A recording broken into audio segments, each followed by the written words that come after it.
Welcome to Teton Grand. We are very excited to have you here as our summer intern and wanted to take a few minutes to let you know what you'll be doing this summer. As you know, Teton Grand specializes in delivering training that raises awareness about how we as humans can live as better partners with the environment.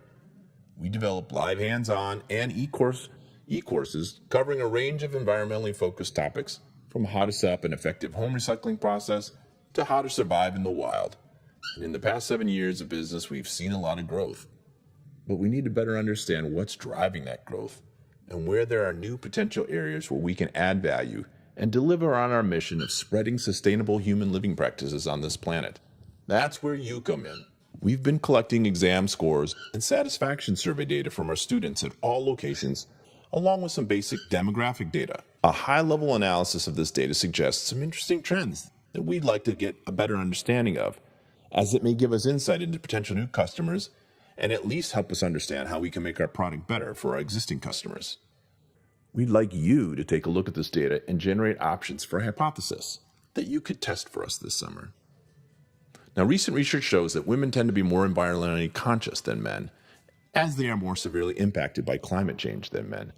So an area of interest for us is how we are doing with bringing in women and delivering to them the kind of course they need to meet their objectives. A second area of interest for us is the global market. We've made an investment in developing an e-learning version of our course. And as our aspirations are to make the whole world a better place, we're wondering if we can attract more of the world to our e-learning products. We also want to know what we might need to change about our products to make them more global market friendly. The first step would be for you to develop some follow-up surveys in these areas and reach out to our past customers to gather some sample data that you will then use to generate hypotheses in these two areas. We will be collecting exam scores and satisfaction survey from all the new sample classes across all 7 locations where we will try your recommendations. And then we'll compare it to student data from past and current classes where the business as usual training practices and materials are being used.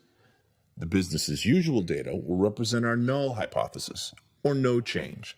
The data coming from the classes where your recommendations are implemented will represent our alternate hypothesis. You're going to be looking at the way the mean scores of both randomized student exams and satisfaction result surveys sample distribute around a mean, and then compare those two distributions, null hypothesis to alternate hypothesis. We randomize the sample by putting all the scores for a population in a hat, so to speak, and randomly selecting small groups of scores and calculating the mean of that group.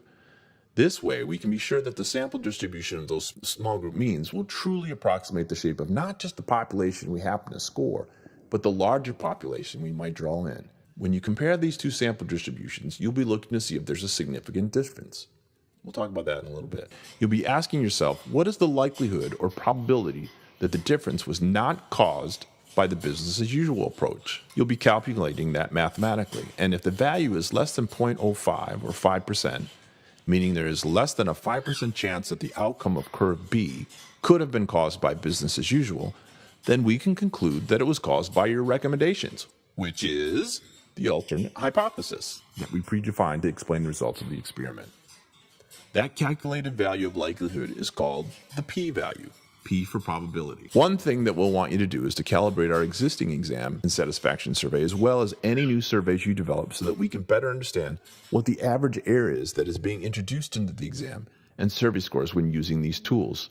That's called the standard error of measurement. Another thing we'll want you to calculate when you're doing the comparison testing are confidence intervals for each of the distributions. The confidence interval assumes that there's a true mean of the population, and then there's the mean that we calculated from our sample data. The confidence interval is a probability calculation of how likely the true mean is captured within the defined interval, lower and upper bound, around the calculated sample mean. Then the final type of test we'll want you to calculate is the actual significant tests. There are a number of types, but since we're comparing just two hypotheses against each other, null and alternate, we would like you to calculate using the t-test. We'll be looking to see if there's a significant difference between the two outcomes, null versus alternate, and whether or not it is less than 5% likely that any difference could have been resulted by the null hypothesis. So put on your thinking cap and let's get cracking.